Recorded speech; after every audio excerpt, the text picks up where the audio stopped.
So this is Drowning Sound at Latitude 2012 with Perfume Genius. How are you today? Good. Have you had a fun experience getting here via Brighton and Oxford? Was that Yeah, no, it was pretty good. How are English crowds in comparison to trekking around the rest of the world? Is there anything slightly interesting or different about us? I prefer it to the States, I think. States is more suspicious. People aren't as, they don't hoot as much in between the songs. So I like all the hooting. British seem to hoot a little bit more, I guess. We hoot more. Yeah. And how is it going to feel for you tonight headlining the stage? I quite like the idea. It's almost like the anti-climax of the festival. It's going to be like the kind of the come down. A little lullaby. I don't know yet.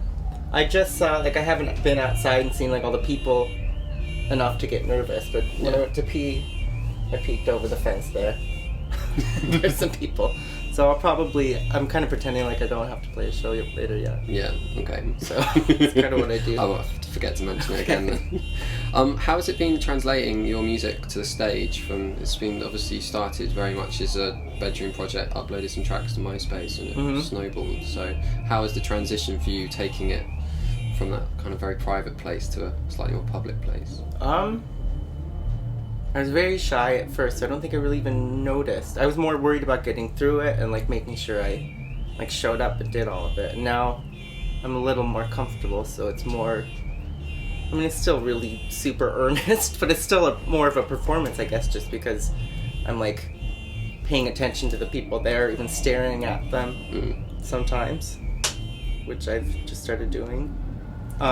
Is your staring the equivalent of Henry Rollins jumping in the crowds? I don't know what. It's really creepy, actually. There's one song where I say semen, and I don't look up. I've noticed this after the last few shows, where I don't look up until I say semen, and then I look up right away and stare directly at some dude. And so I guess that's the most fun I have during the show. We'll make sure to stand in your eye line. Yeah. So watch out. Have you had fun touring this record in comparison to the previous one? It seems like the record's slightly richer. So yeah, there's drums and stuff like that. It feels a little more bandy. Not floppy hair, not a jacket bandy, but at least more going on where I can kind of get into it in that specific way instead of just really depressed all the time. So. You've got the biggest smile yet. Huh? You've got the biggest smile yet. It kind of. There's some people where what they create allows them to be slightly happy. You just keep smiling when you're thinking about playing. Is it cathartic to think about it? Or is it not cathartic? I'm just having a lot more fun, and it's made me think about writing songs. I never have written music to thinking I was going to play a show or play it in front of people. And we have a drummer now, and he's I don't know, he's getting into it. It's just fun, you know? And I thought maybe if it was, none of it's overblown, but I thought if it got bigger, then it would lose some sort of, it would lose some kind of genuine thing, but that hasn't happened, so that makes me happy too. Yeah. Cool. I was going to ask you about festivals. Okay. I'm guessing you've played a few. Yeah. What does a festival smell like to you? And if you... What's it smell like? They're all different. Some of it smells like shit, stuff comes out of your butt.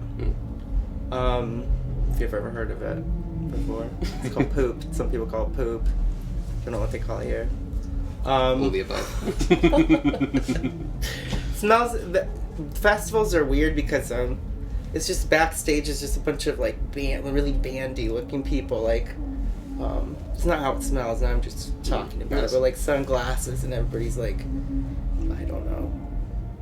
It makes me feel kind of strange walking in there, you know.